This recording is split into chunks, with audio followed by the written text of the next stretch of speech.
잘하더라도 아무리 잘하더라도 말이죠. 이게 말이죠. 하느님이 이게 뭐 무슨 운명의 조한지는 모르겠는데 너무 가혹한 사람들이 있어요. 그렇죠? 태어날 때 IQ가 너무 낮게 태어나거나 성격 장애나 신체적 장애를 갖고 태어나거나 뭐 이런 사람들은 아무리 동등하게 기회를 실제적으로 부여해 주더라도 보편적 복지가 아무리 잘 주어지더라도 그걸 제대로 활용을 못 해가지고 경쟁에서 뒤처져요. 또 가난하게 살아요. 그럼 이분들은 도와줘야 될 거 아니겠어요? 이럴 때 선별적 복지가 들어가는 겁니다. 그래서 보편적 복지가 먼저 가고 그래도 못 따라가는 사람에게 추가적으로 선별적 복지가 가는 거예요. 근데 우리는 보편적 복지 없이 무조건 그냥 선별적 복지만 갖다 대니까 선별적 복지가 져야 될 부담이 너무 재정적으로 큰 거예요. 그러니까 가난한 사람인데도 불구하고 이런저런 이유로 지금 수급을 못 받고 있는 국민이 너무 많은 거 아시죠? 어님 잘 아시지 않습니까? 이 지역에서 너무 많습니다. 예를 들어서 저 부양자 기준에 걸려가지고 그분이 지금 100만 명, 93만 명이래요. 94만 명이에요, 정확하게. 94만 명이 엄청난 숫자죠. 수급자가 지금 160만 명인데 거의 100만 명이 달하는 사람이 수급자만큼 가난한데도 불구하고 부양자가 있다는 이유 때문에 지금 가난한 삶에도 불구하고 혜택 못 받고 있는 거예요. 사실 정부가 이러이러한 핑계를 대가지고 돈이 없어서 못 해주는 거예요. 가난한 사람이 그만큼 많아버리니까. 그럼 이 가난한 사람이 이렇게 많지 않도록 하는 방법은 보편적 복지를 통해서 자립할 수 있도록 도와줘서 애초에 기회를 안 줘놓고는 왜? 아버지도 가난하고 엄마는 알코올 중독자고 그 집에서 그 밑에서 살아온 그 젊은 애가 커가지고 그냥 제대로 벌지도 못하고 그러고 살면 기회를 부여받지 못했잖아요. 그래서 부모가 누구든 간에 관계없어야 된다. 그러려면 우리는 시장 만능의 경제체제도 손질을 해야 되고 그리고 선별주의 복지체제 저기만 의존하지 않도록 복지체제도 보편적 방식으로 전면적으로 전환을 해야 되는 거죠. 이렇게 하면 이제는 노동시장의 이중구조가 상당 부분 해소될 수 있을 겁니다. 이제는 일자리를 놓고 만인에 대한 전쟁을 벌이는 저 상황에서 벗어날 수가 있어요. 왜 그런가 하면 저 복지라고 하는 게 사람에 대한 보편적인 투자거든요. 그렇게 되면 노동시장의 이중구조도 해소가 될 수 있고 우리 대한민국이 양극화된 이제 격차 사회, 좀 민생 불안의 상태에서 어느 정도 벗어날 수 있을 것이다. 이렇게 저희들이 지금 생각을 하는 거죠.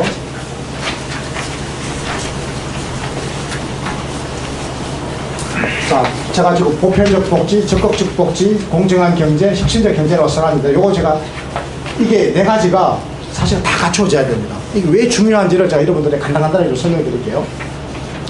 보편적 복지는 우리 국민 모두에게 소득과 무관하게입니다. 그죠? 모두에게 소득과 사회 서비스를 보장해 줘야 돼요. 그러니까 두 가지를 보장해 주는 겁니다. 일생에 거쳐서 소득을 보장해 줘야 돼요. 그러니까 우리 국민 누구라도 호주머니에 돈이 없는 날이 없어야 돼요. 저게 보편적 복지예요. 또 하나는 사회 서비스를 누구라도 누릴 수 있어야 되는 거죠. 어느 시기든 간에. 그래서 먼저 소득보장제도, 보편적 복지의 소득보장제도죠. 두 가지가 있습니다. 하나가 사회보험이고요. 또 하나가 사회수당인데요. 여러분 저 사회보험을 한번 보세요. 여러분이 알고 계신 바로 저 4대 사회보험입니다. 산재보험, 고용보험, 질병보험, 국민연금인데요. 근데 우리나라에는 저 질병보험제도가 없어요. 우리나라에 사실은 3대 사회보험만 있습니다. 그러니까 산재로 인해서 다쳐서 일을 못하게 되었으면 산재보험에서 평소 받던 임금의 일정 부분을 지급해요. 보통 대부분의 선진국은 한 80% 정도를 지급합니다.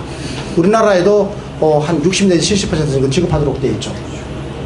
고용보험은 실업상태에 놓였을 때 평소 받던 임금의 대부분의 나라에서는 한 80% 정도를 지급하는데 우리나라에서도 지금 일정 기준에 따라 지급하도록 되어 있습니다. 지금 최저임금이 좀 높아져가지고 지금 최저임금 약간 밑에 선에서 받도록 되어 있고요. 그리고 국민연금은 여러분 아시는 것처럼 어르신이 되었을 때 이제 일을 못하죠. 그리고 소득이 단절되니까 그때를 대비하기 위한 겁니다. 근데 우리나라에서는 굉장히 심각하게 저게 사각지대가 많아요. 산재보험에 가입해야 될 사업장인데도 불구하고 가입하지 않은 경우가 너무 많습니다. 여러분 그 옛날에 송파 세모녀 자살 사건 기억나시죠? 예. 그때 송파 세모녀 그 어머니가 식당에서 일을 하다가 넘어져서 아마 팔을 다쳤을 겁니다. 그럼 그게 식당에서 일하다가 그랬으면 당연히 그 산재 보험을 해당돼요. 선진국에서는 당연히 복지국가에서는 그렇게 해야 되는데 우리는 대부분의 그 자영업 종사자들이 산재보험에 가입을 아예 안 해 있어요. 그러니까 산재보험에 가입을 못 해 있기 때문에 산재보험 혜택을 못 받았죠. 그럼 만약에 그분이 고용보험이라도 가입해 있었으면 당연히 이제 고용보험에 가입할 수가 있어요. 할 수 있는데 안 하는 거죠. 안 한다라고 해서 국가가 처벌을 안 해요. 우리 국가는. 그러니까 고용보험에 가입 안 해버렸어요. 만약에 고용보험에 가입했으면 지금 최저임금이 만약에 올해 기준으로 보면 지금 그 157만 원 됐잖아요. 지금 157만 원의 한 90% 선에서 지금 정해져 있기 때문에 한 140만 원 남짓 정도는 다달이 받았거든. 이 아주머니가 한 달에 한 150만 원 받았다 그러니까 한 140만 원 정도를 저 고용보험에서 받았을 거예요. 그걸로 생활을 하고 팔이 다 낫고 난 다음에 다시 일자리를 복귀했으면 자살하는 일은 없었죠. 이게 바로 보편적 복지의 힘이에요. 그런데 그 당시에 박근혜 정부가 어떻게 대응했죠? 선별적 복지로 대응하려고 그랬잖아요. 보편적 복지로 대응하는 게 아니라 선별적 복지로 어떻게 했죠? 사회복지 공무원들을 때려잡았습니다. 왜 자살하는 사람을 발견하지 못했냐? 저 궁핍한 사람들에게 긴급하게 구호를 해야 되는데 긴급 구호를 해야 되는데 왜 긴급 구호를 안 해줬냐 이거죠. 아니 근데 그걸 어떻게 알아요? 그 집안에서 자살하려고 하는지를 사회복지 공무원이 그걸 알 수가 있나요? 그 의원님도 그때 막 그런 거 의논하셨을 겁니다. 아마 의회에서도 우리도 어떻게 하자라고. 근데 그 사회복지 공무원들 아무리 내쫓아봐야 그거 발견 못해요. 저거는 보편적 복지를 원래 해결해야 될 일인 거예요. 그래서 그분이 저 산재보험이나 고용보험을 통해서 소득을 보전받았으면 아무 일 없었을 거를 그럼 이제 국가가 저걸 안 해놓고 난 다음에 그러고 난 다음에 이제 선별적 복지 잣대를 갖다 대는 거예요. 그러면 이제 그 송파 세무녀 보고 구청에 와가지고 심사받아라. 아마 그분 자존심이 강한 사람 같으면 부끄러워서 나 수급자 안 하려고 그러고 안 받을 수도 있어요. 그리고 받았다고 칩시다. 받으면 괜히 그게 국민의 세금이잖아요. 국고를 거기다가 드리는 거잖아요. 그럼 선별적 복지의 부담이 더 커지는 거죠. 왜 이렇게 하려고 그럽니까? 자기가 낸 보험료로 혜택을 받아가는 4대 사회보험제도라고 하는 보편적 복지제도를 운영을 했었어야죠. 그래서 잘못된 저 처방을 우리가 가지고 있었던 거죠. 그동안에. 관이요. 우리 정부가 정치권이 정치가 잘못한 거예요. 대통령이 잘못한 거고 국회가 잘못한 거예요.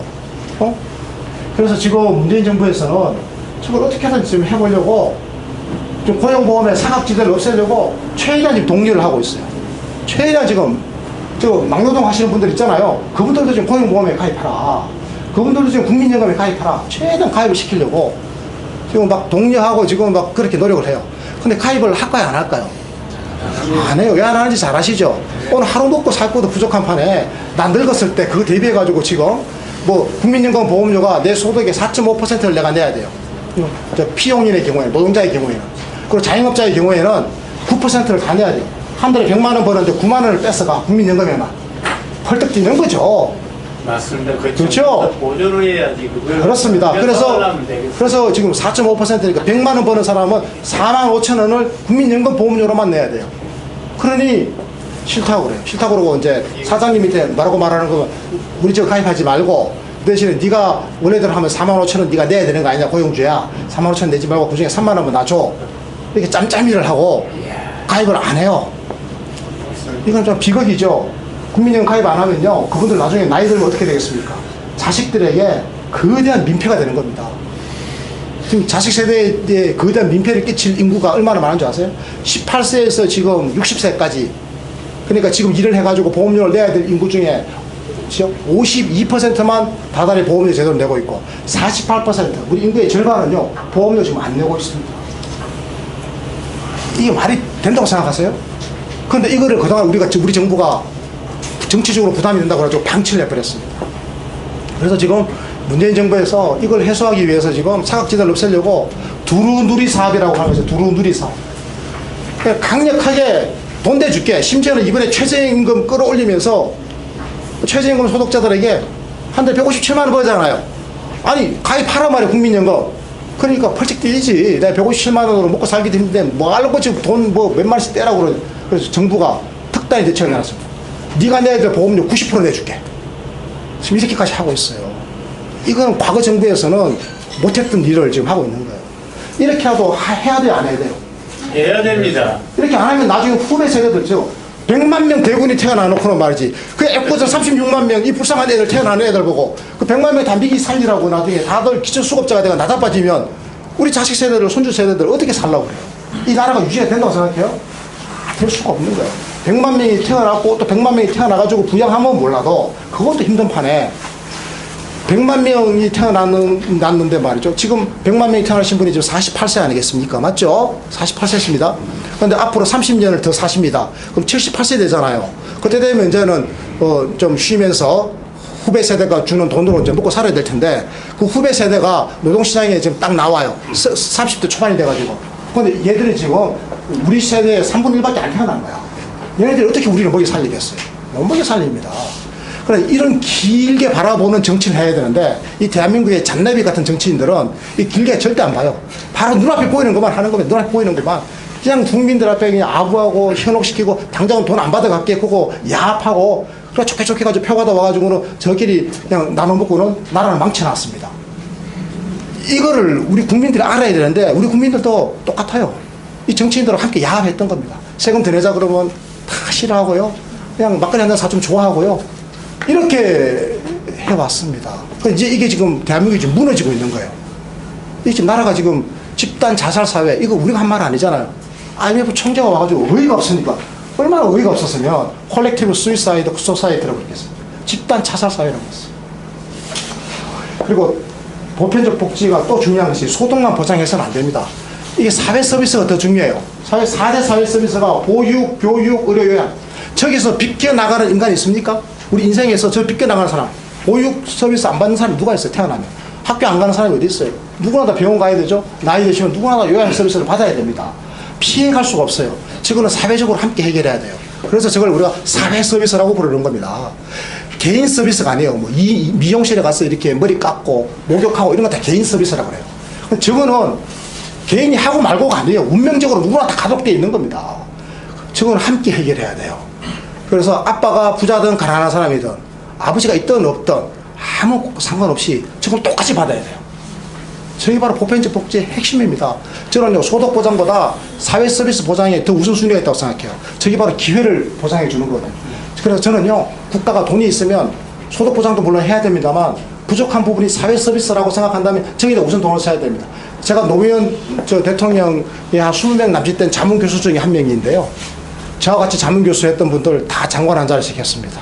제가 그때 워낙 나이가 어려가지고 저는 국민건강보험공단에 그 당시에 연구원장을 했습니다. 제가 정책을 총괄했는데요. 그래서 제가 건강보험 보장 수준을 많이 높이는 데는 아주 혁혁한 기여를 했습니다. 4대 중증질환의 보장성을 높이는 일, 안부터 무상의료 정책, 이런 걸 제가 다 기획해서 그때 만들어 놓은 거니까요. 고맙습니다. 제가 문재인 정부 내내 건강보험공단에서 정책을 총괄 책임지는 연구원장이었는데요. 그래서 그때 제가 의료를 직접 책임을 지고 보육은 제 동료들을 보고 하게끔 했는데, 우리가 이제 그 정책을 진짜 총괄했으니까요. 저때 노무현 정부 때 하위 20% 저소득자들부터 먼저 시작했어요. 저 때만 하더라도 보육을 국가가 책임져 준다는 데 대해서 공무원들이 팔짝 뛰었습니다. 그때는 누구만 책임져 줬는가 하면 수급자 있죠. 기초수급자 자녀들만 국가가 공짜로 보육을 책임져 줬던 시대였습니다. 김대중 정부 때까지도 그랬어요. 근데 노무현 정부 들어와가지고 소득 하위 20%에게 차상위 계층이 다 포함되는 거죠. 그들 자녀들에게 무상 보육을 해준 겁니다. 그리고 이거를 그 다음에 30%로 늘리고, 처음에 예산 3천을 갖고 시작했는데 나중에 2조 원까지 갔으니까요. 나중에 임기 마지막 해에는 소득 하위 50%까지 이제 보육을 무상으로 해줬습니다. 그리고 이게 인기를 끌었어요. 그럼 우리도 좀 더 해줘라고 이제 보통 서민들이 복지를 요구하기 시작한 겁니다. 그래가지고 이게 이명박 정부 5년 동안에 보편적으로 쫙 퍼져가지고 이명박 정부 임기 딱 끝날 때쯤에, 그때는 이제 100%, 지금은 100%죠. 정주영 씨 그 가게의 손자들도 지금은 이론적으로는, 법적으로는 보육을 공짜로 누릴 수 있도록 좀 되어 있습니다. 이제 이렇게 간 거죠. 그래서 저 보편적 보육이요, 굉장히 중요한 우리 국민들의 하나의 경험이었습니다. 보육이라고 하는 게 저게 이제는 국가가 보통 사람들에게 복지를 주는 거구나, 이렇게 된 겁니다. 그런데 이제 여전히 문제가 있죠. 보육에는 여전히 질이 아직은 문제예요. 그래서 보육시설에서 어린이집에서 선생님이 아이들 때리는 일이 벌어지고 막 이런 일이 벌어지는 것은 그게 전부 다 단가가 너무 낮아서 그래요. 그래서 보육 선생님들의 질을 높이기 위해서는 더 많은 보상을 해줘가지고 그 일자리가 우리 자녀들이 서로 가고 싶어하는 청년들이 선망하는 일자리를 만들어줘야 돼요. 이게 유럽에서는 그렇게 하고 있어요. 유럽에서는요, 보육 선생님 하면 굉장히 좋은 직업이라고 생각합니다. 우리나라에서는 굉장히 안 좋은 직업이라고 생각해요. 우리 대학 졸업한 친구들 보고 보육 선생님 할래? 그러면 나를 어떻게 보고 그런 소리 하냐고 막 항의를 합니다. 그건 인생 망하는 애들이랑 가는 거지. 아니면 저 중년의 아줌마들이랑 가는 것이지. 왜 나보고 가라 그러냐. 아니, 니는 유아교육과 나가지 않았느냐? 유아교육과 나와가지고 유아교육한 애 하나도 없습니다, 지금. 왜 그렇게 되겠습니까? 국가 정책이 잘못된 거예요. 국가가 돈이 없는 거예요. 돈이 없으니까 보육시설의 숫자를 늘려놓고 그 단가를 낮추니까 보육 선생님들이 월급이 한 달에 150만 원씩 밖에 안 되니까 누가 그걸 가려고 그랬겠어요. 최저임금 수준을 약간 넘어서는 그 범위에서는 안 가려고 그러는 거예요, 청년들이. 그래서 저 보육의 질을 높여야죠. 높이려면 우리 국민들이 세금을 더 내야 되는 겁니다. 근데 어느 정치인도 보육의 질 높이기 위해서 국민들에게 세금을 더 내야 됩니다라는 이야기를 하는 정치인이 없는 거예요. 전부 다 비열한 인간들만 존재하는 이 대한민국의 정치판에 이제 샛별이 좀 나와야 돼, 샛별이. 반짝반짝반짝하는 샛별이. 그래서 솔직하게 이야기하고 국민들과 진심으로 소통하는, 그래서 진심으로 있는 상황 그대로를 다 이야기하고, 자, 이렇게 해서 사적으로 내 아이에게 내가 더 신경 쓰느라고 드는 돈이 훨씬 비싸게 드는 거다. 그러니까 세금을 조금만 더 내면 그 돈으로 이 보육 문제를 완벽하게 해결할 수 있다. 이렇게 되면 뭐가 좋으냐? 아이 엄마들이 안심할 수 있고, 아이 엄마들이 자기의 능력을 개발해가지고 직업 세계에 나갈 수 있기 때문에 아이 엄마들이 행복해질 수 있고, 여성의 고용률이 높아지면 나라의 경제가 성장하는 거예요. 우리는 여성이 일을 안 해서 지금 문제인 겁니다. 경제 성장이 안 되는 거예요. 여성이 일을 할 수 있죠. 그리고 또 아이들은 양질의 보육 서비스를 받았기 때문에 전인적인 교육이 가능해지고요. 그리고 보육 일자리가 굉장히 좋은 일자리가 되면 우리 청년들에게 보육 일자리가 블루오션이 되는 겁니다, 미래에는. 이렇게 되면 청년 일자리 문제도 다 해결하는 거고요. 이거 얼마나 좋은 거예요. 그런데 이거를 안 한 겁니다. 왜? 정부가 돈이 없어서 못한 거예요, 사실은. 그러면 국민들에게 솔직하게 이야기를 해야 될 거 아닙니까? 그럴 때 솔직하게 얘기 안 하는 거예요. 그리고 늘 미봉책으로 그냥 눌러왔던 겁니다. 지금 막 터져 나오는 게 보육 선생님이 애를 때리는 거예요, 이제. 왜? 그 보육 선생님은 원래 그런 사람이에요, 원래가. 집에서 지 애들 때려요. 그런 사람은 원래 보육 선생님 하면 안 되는 거예요. 길나던 사람이 보육 선생님 하면 안 돼요. 그리고 보육 선생님은 제대로 교육받는 사람이 해야 돼요. 이게 유럽 복지국가들의 정석입니다. 그런데 이렇게 하려면 이걸 제대로 메커니즘을 만들어줘야 되잖아요. 근데 그걸 안 해주고 난 다음에 이제 국회에서 의원님들이 또 뭔 짓을 하는지 아세요? 감시를 합니다, 이제. 때릴까봐. CCTV를 다 봐요. 전 세계 어느 나라를 가도요, 어린이집에 CCTV 다른 나라 없어요. 망신스러운 거예요. 한번 생각해 보시죠. 여름 같으면 그 감시당하고 있는데 일하고 싶겠어요? 이제 안 갈라 그래, 젊은 애들이. 아유, 나 감시당하는데 안 갈래. 이게 지금 악순환이죠. 왜 이런 악순환의 고리를 그려야 됩니까? 저 좋은 일자리를, 저 지금 수십만 개나 되는 일자리를 갖다가 삼류 저질 일자리로 전락시켜버리는 이 정치가 제대로 된 정치냐고요. 이 국민이 제대로 된 국민이냐고. 그래놓고 이 국민들은 뭐라는 줄 아세요? 내 애 때렸다고 또 항의하고 CCTV 달아달라고 그래요. 이 악순환을 언제까지 반복할 건데요? 그래서 행복했습니까? 행복하면 괜찮아요. 이대로 살게 그냥 앞으로도 계속 쭉 살지 뭐. 그건 행복 안 하잖아요. 그럼 이제는 저는 바꿔야 된다, 이렇게 생각하는 거죠. 보육뿐만 아니라 교육도 마찬가지고요. 그리고 의료, 요양 다 이제 마찬가지고 실질적 보편주의로 우리가 가야 된다. 그런데 맞죠? 우리가 보편적 복지에 대해서 지독한 오해를 하고 있는 분들이 많아서 제가 몇 가지만 언급하고 가려고 하는데요. 보편적 복지를 하면 우리 국민들이요, 배짱이가 된다, 이런 이야기를 해요. 저 경우에는 보편적 복지가 보편적으로 막 퍼주는 겁니다. 얼핏 생각해보면 그렇죠. 아니, 보편적으로 돈을 막 퍼주면 누가 일하고 싶겠어요? 그 돈 받아먹고 싶지? 이런 생각을 우리가 하게 되는 거죠. 저 정말 잘못된 생각입니다. 보편적 복지라고 하는 것은 아까 제가 누누이 설명했지만 그런 조건들, 기회를 만들어주는 거잖아요. 그러면 사람들이 오히려 일을 더 하게 됩니다. 왜냐하니까 사람은 누구나요, 일을 하고 싶어 하는 본능을 갖고 태어났습니다. 그럼 일을 하나도 안 하고 싶어 하는 사람이 만약에 있다면 그 사람은 미안한 이야기지만 정신과에 가서 치료받아야 됩니다. 인간의 본성은요, 일을 하고 싶어 하는 거예요. 그런데 불행한 것은 내가 하고 싶은 일과 내게 주어지는 현실의 일이 서로 다른 거라고 하는 게 여기 비극이 있는 거예요. 근데 북유럽 사람들은 대부분이요, 너 지금 하는 일을 네가 원해서 하는 일이니 물어보세요. 대부분 다, 그래, 대체로 내가 원해서 하는 일이야, 그래요. 우리나라에서는요, 원해서 일하는 놈이 별로 없어요. 심지어는 제 친구들 중에서도, 제가 의사잖아요. 제가 의과대 졸업했잖아요. 제 친구들 중에서도 의사 노릇을 하고 있는데, 이놈들 중에서도 지가 원해서 의사 안 한 놈이 너무 많아. 근데 왜 원해서 의사 안 하냐고요? 저 엄마가 애를 잡아다가 의과대학을 보내버렸어요. 공부 잘하는 이유 때문에. 얘의 불행은, 내 친구의 불행은 거기서 시작되는 거야. 얘는 진짜로 예술적인 감성이 뛰어나고, 미각이 탁월해가지고, 후각도 탁월하고, 요리사로서 정말 재능이 있는 친구예요. 저 집에 맛있는 요리 지가 다 해요. 근데 얘가 의사를 하고 있는 거야. 근데 얘는 환자 보는 걸 끔찍해도 싫어해요. 근데 얘가 왜 그러면 요리사가 안 되고 의사가 돼야 돼? 요리사가 됐어. 세계적인 요리사가 됐을 거야. 지금 아마 텔레비 나오고 난리 났을 거야. 근데 얘가 요리사가 안 되고, 의과대에 가서 의사가 돼버린 거래. 얘는 행복하지 않은 거예요. 저 엄마 때문에. 엄마가 하도 그냥 애를 쭉 패니까. 여러분 그러지 마십시오. 자녀들에게 절대로 뭐를 시키면 안 돼요. 그냥 하고 싶은 걸 하게 해야 되는데, 근데 우리 대한민국에서는 이게 잘 안 돼요. 한번 생각해 보십시오. 여러분 자녀가 요리사를 한다고 그래요. 전교에서 공부 1등 하는 놈이. 그 애를 안 때릴 엄마가 어디 있겠어요? 애를 위해서 그러는 거죠. 그래서 우리 대한민국에서 지금 그 문제가 있죠. 자, 보편적 복지를 하면 배짱이가 된다라고 하는 저 말은 사실은 달라요. 그러니까 실제로 보편적 복지를 하는 나라들 한번 보세요. 이게 스웨덴 같은 나라는 고용률이 76%, 그리고 덴마크나 노르웨이는 한 77% 이렇게 돼요. 그런데 우리나라가 66%로 OECD하고 거의 비슷하잖아요. 미국하고도 비슷하죠. 자, 이게 무슨 말인가 하면요, 우리나라나 미국은 일을 안 하면 굶어 죽어요. 아니면 선별적 복지 대상자가 돼야 돼요. 일을 해야 되는데도 불구하고 우리는 고용률이 저렇게 낮아요. 근데 북유럽 나라들은요, 대부분의 복지국가들은 우리보다 10%포인트가 더 높아요. 일을 해요. 보편적으로 복지를 하는데도 사람들이 보편적으로 일을 하는 거예요.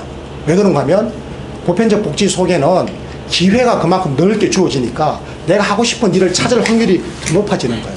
즉 우리나라 청년들에게는 내가 하고 싶은 일을 찾을 기회가 그만큼 적고, 그리고 일자리가 양극화되어 있어서 특정 일자리로 다 몰려요. 근데 저 선진국들은 일자리가 대부분 다 평준화가 되어 있어서 어떤 일자리를 가더라도 임금의 차이가 별로 없어요. 제가 아까 말씀드렸죠. 택시 운전사 하더라도 평균적인 학교 선생님 임금의 그냥 80, 90% 받는다고. 자, 보편적 복지를 하면 이제 국가 부채가 늘어난다. 이 말 어떻게 보면 일리가 있죠. 보편적으로 막 퍼주다 보면 나라 돈이 다 거들나가지고 나라가 망하잖아요. 이건 늘 저 보수 정당이 하는 이야기입니다. 근데 실제로 신자유주의를 하는 나라, 특히 선별적 복지를 하는 우리나라, 일본, 미국 같은 이 신자유주의 핵심적인 나라들이 사실은 국가 부채가 훨씬 더 많아요. 볼까요? 자, 일본 국가 부채가 GDP의 233%, 미국 110%, 영국 113%죠. 덴마크만 제가 여기 써놨는데 58%고 대부분의 북유럽 나라들이 전부 다 50%대에 머물러 있습니다. 굉장히 재정이 건전하고 전 세계에서 제일 건전한 나라가 북유럽 나라들이에요. 저 나라는 저렇게 돈을 풍덩풍덩 쓰대는데 왜 저렇게 건전하죠? 국민들이 세금을 잘 내니까. 조세 저항이 별로 없어요. 근데 우리나라나 일본이나 미국은요, 전 세계에서 조세 저항이 제일 센 나라입니다. 왜 그럴까요? 선별적 복지를 하거든요. 세금을 주로 누가 내는가 하면 상위 30% 국민들이 세금의 90%를 내요. 근데 이 사람들은 복지를 받아요, 못 받아요? 못 받아요. 선별적 복지를 하는 나라니까. 복지는 누가 받아요? 하위 10% 이하의 국민들이 받아요. 복지를 받는 국민은 세금 한 푼 안 내고 복지만 계속 받아요. 한번 선별되면 죽을 때까지 복지 받으니까. 그럼 선별대가 들어가면 나오려고 해요? 안 나오려고 그래요? 안 나오려고 그래요. 그 안에서 계속 받으려고 해요. 이게 선별적 복지를 하는 나라들의 공통적 특징이에요. 그러면 주로 세금을 내야 되는 상위 30%의 국민들은 복지는 하나도 못 받아요. 선별 대상이 아니니까. 세금만 자꾸 내야 되는데 세금 자꾸 더 내라고 그러는 거야. 자꾸 세금을. 좋아요, 싫어요? 싫은 거예요. 조세 저항이 심한 거죠. 그래서 미국이나 우리나라나 일본은 세금 정치가 정말 어렵습니다. 용기 있는 정치인들이 나오면 떨어져요. 용기 있는 정치인들. 국민 여러분, 복지해야 되겠으니까 세금 좀 더 냅시다 그러면 표를 안 줘버려요. 그런데 북유럽 나라들은 세금 더 내자 그래도 표를 줘요. 조세 저항이 별로 없고 명분이 있으면 그것이 이제 받아들여지니까 그렇죠. 그래서 저는요, 보편적 복지를 지금부터 빨리 해야 되는 겁니다. 아까 제가 사회수당 이야기를 잠깐 하다가 사회수당에 건너뛰어보고 시간이 없어서 말았는데요. 사회수당 중에서는 세 가지가 있었습니다. 이거 잠깐만 볼게요. 다시. 사회수당이나 아동수당, 장애인수당, 노인수당. 장애인수당은 노인수당하고 묶여서 지금 우리나라에서 되고 있죠. 지금 저게 바로 기초연금입니다. 20만 6천 원씩 받고 계시는데 지금 올해 9월 달부터 25만 원으로 올라가도록 되어 있습니다. 저게 노인수당이고요. 적어도 원래 보편주의가 원칙인데 우리나라에서는 지금 소득 하위 70% 어르신들에게 주는 걸로 되어 있고요. 지금 이번에 아동수당 이야기예요. 9월 달부터 아동수당을 소득 하위 90%를 선별해가지고 0세부터 5세 아이에게 10만 원씩 주도록 지금 되어 있습니다. 누가 이랬냐? 문재인 대통령이 이런 게 아니에요. 문재인 대통령은 100% 아이들에게 다 주도록 되어 있었습니다. 누가 저 짓을 했는가 하면 지금 자한당이 앞장을 쓰고 국민의당이 저기다가 협력을 해가지고 두 정당이 버텨가지고 지금 우리 저기 우원식 원내대표가 도저히 버텨내지를 못해서 연말에 그 예산국회가 파토날까봐 마지못해서 합의해 준 겁니다. 저는 그 합의해 준 것도 잘못했다고 생각해요.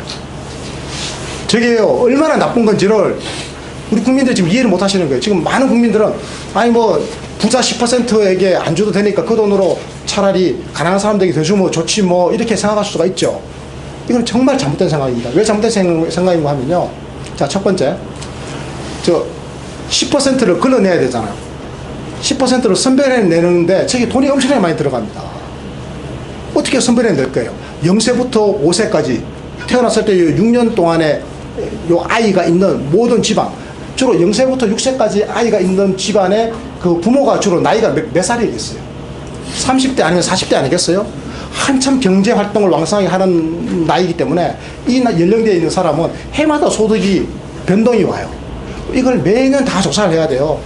그 연령대에 있는 모든 가구의 소득 조사를 다 해야 되고, 그리고 그 가구에서는 다달이 그 10만 원씩 받으려고 매년 자기 재산의 증빙 서류를 다 갖다 내가지고 소득 인정액을 받아야 되니까 소득과 재산 다 갖다 내야 돼요. 서류를. 그래가지고 내가 90%에 속한다라고 하는 걸 증명을 해야 되는 거예요. 무슨 말인지 아시겠습니까? 그럼 이걸 담당하는 공무원이 500명이 더 필요해요.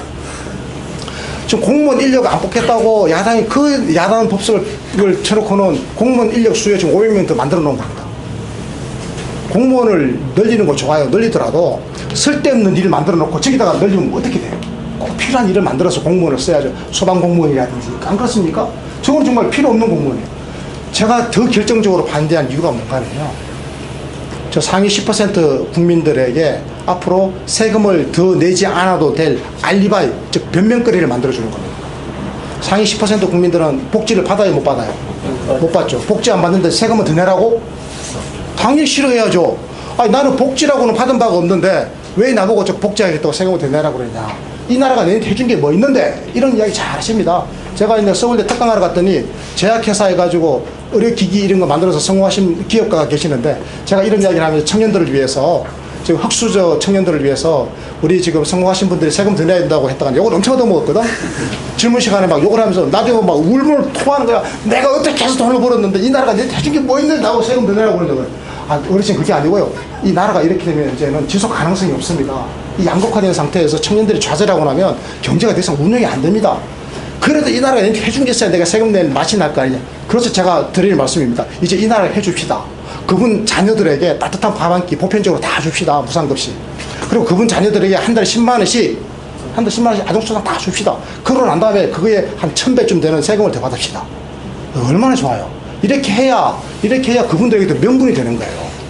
이거 보편적 복지의 힘입니다. 제가 아동수당 이거 이번에 저지되고 그렇게 되고 난 다음에 강력하게 제가 저항을 하는 운동을 펼쳤습니다. 시민사회 연대해가지고. 그랬더니 보건복지부 장관이 원래대로 하겠습니다. 추진하겠다고 지금 약속을 했습니다. 왜냐하면 아동수당 법을 만들어야 되거든요. 9월 달에 저걸 주려면 법적 근거가 있어야 되잖아요. 아동수당 법을 만들 때 저희들이 요청한 게 소득 수준과 관계없이 보편적으로 지급한다. 요 한 줄 넣어달라고 그랬어요. 법에다가 박아버리면 법대로 해야지 어떡하고 있어요.